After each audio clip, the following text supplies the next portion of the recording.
The first video game tournament I ever entered as a kid was an F-Zero tournament at a shopping mall.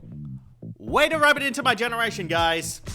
Name's Dave with WatchMojo, and today we're counting down our picks for the top 10 youngest professional esports players. Well, to look up and to see, dad cheering and everyone's doing this and all the bam bams and everyone going crazy, it's a really helpful feeling. So for this list, we're taking a look at the gamers that started competing in professional leagues at a very young age.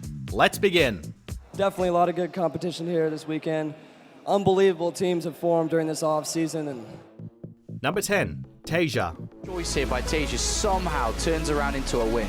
That's monumental. That's ridiculous. He was introduced to the esports scene in 2010.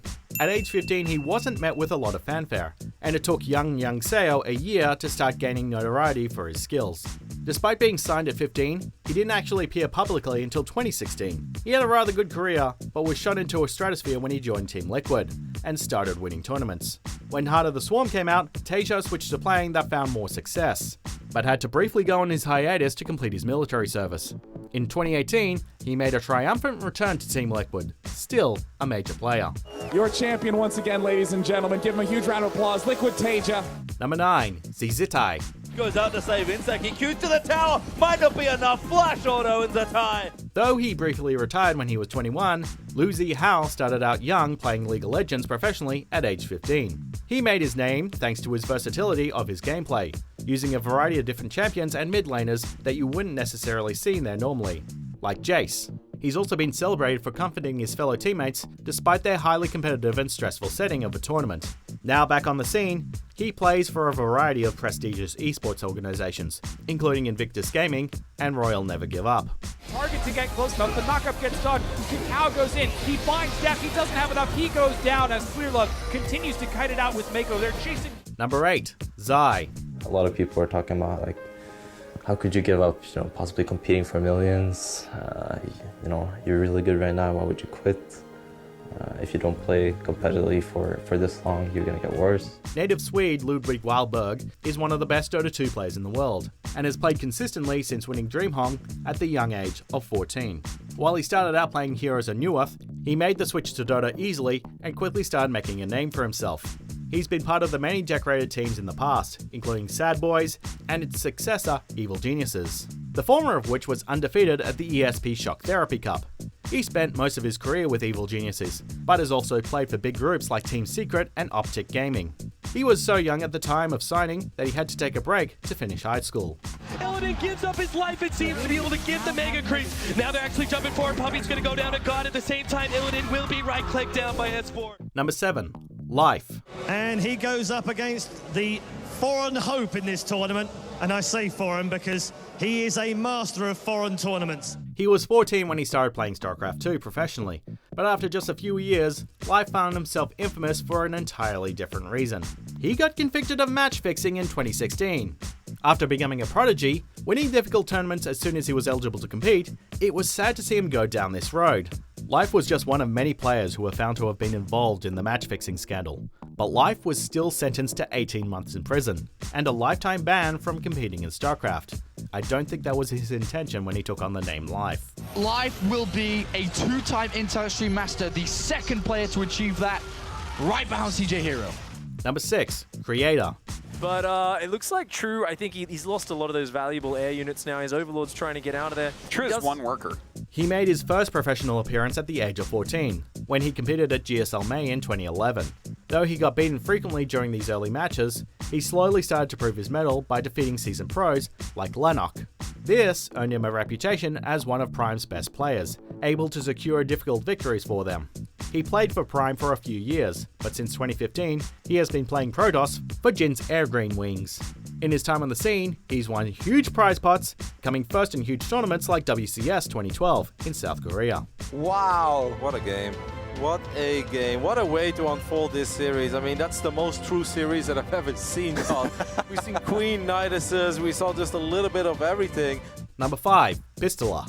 They need to move across the map right now. He has to watch out for this explosive barrel next to him. Takes out that threat, and he's going to start to rack up time here. Bringing in this match, we're within 5 points now. He was a little late to Halo 2's competitive scene, only entering in 2007, 3 years after its release. But considering he was only 12 years old when it came out, this was understandable. I Got Your Pistola, or Justin Deese, quickly became one of the best Halo players in the world, and has played most, if not all, of the franchise's flagship titles competitively.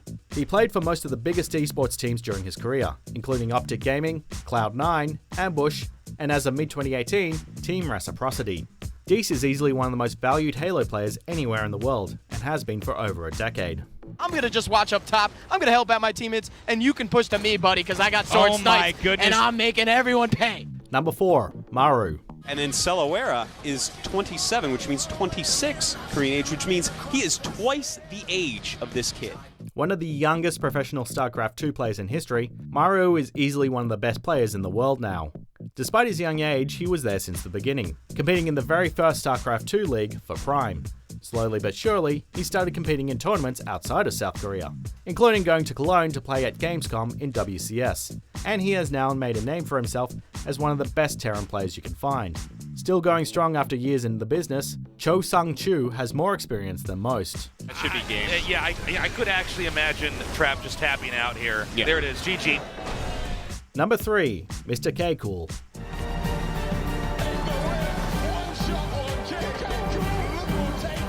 British teenager Benedict Ward stumbled across this new mobile game, Vainglory, while staying at a friend's house in 2014, and started playing it immediately, aged 11. After it had only been out for 2 years, he'd already become a pro. Getting signed on to Team Questo, Ward has spoken about the effort this large age cap does, or doesn't, have on his tournaments, and how Vainglory is a pretty relaxed thing to compete in since there's only one live tournament every year. He said that initially he was intimidated by the many older players, but quickly proved himself to be just as good, or even better, than lots of them.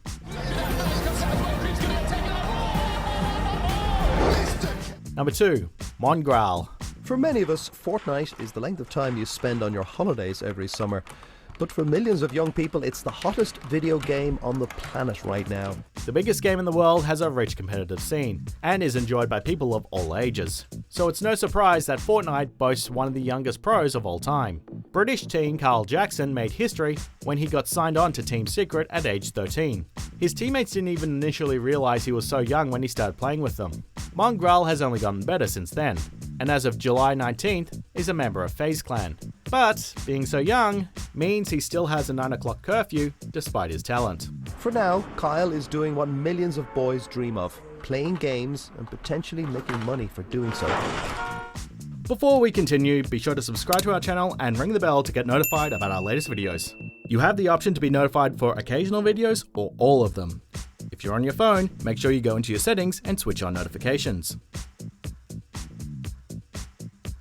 Number 1, Lil Poison. I'm the world's youngest professional gamer.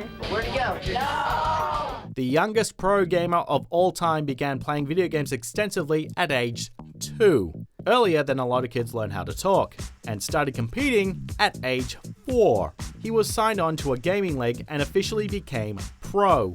His game of choice was Halo, and his first big victory came in a tournament where he came second out of 550 other contestants, all much older than him. For 3 years in a row, Lil Poison, or Victor de Leon III, was crowned the youngest professional gamer in the Guinness Book of World Records. He's in his 20s now, but it will be a very long time before anyone takes that mantle. I can't wait till Halo 3 comes out. Kevin, you better practice first. So kids, lesson of today is stay in school, but still have fun. Well, that's it for today, guys. Be sure to check out this video over here on Mojo Plays, and be sure to subscribe and ring the bell to be notified about our latest videos.